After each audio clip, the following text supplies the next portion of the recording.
we've got a gathering of all sorts of different artists, photographers, poets, musicians, singers, and they've come together to work on a project called Discovering Doggerland, looking at coastal change and how the cliffs are eroding.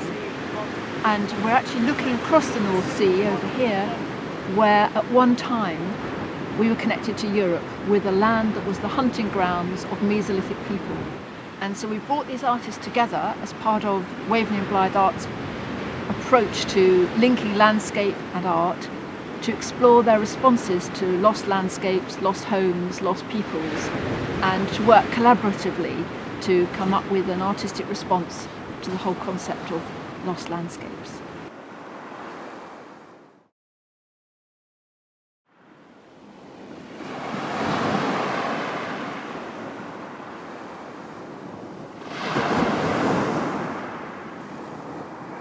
Initial feelings was a kind of creative terror. I felt that photography as a medium was going to be difficult.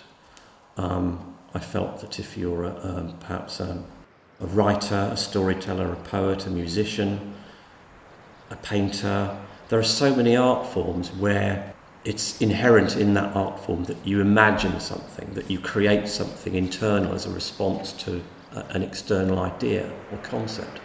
And photography is kind of rooted in being able to photograph what's in front of the camera.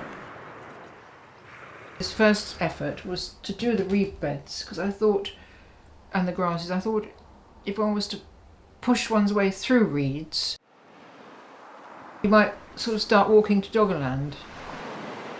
It was trying to find a journey, really, that I could make myself on that seabed that would lead me somewhere. I began thinking about the culture of people who might have been living in Doggerland. So I wanted to try and think in terms of what language might have represented, what sounds might have represented, both the human sounds, but more particularly the hearing of sound by people who were living on Doggerland. So I couldn't really think of doing a sculpture that was, it's living now, but it's about what was.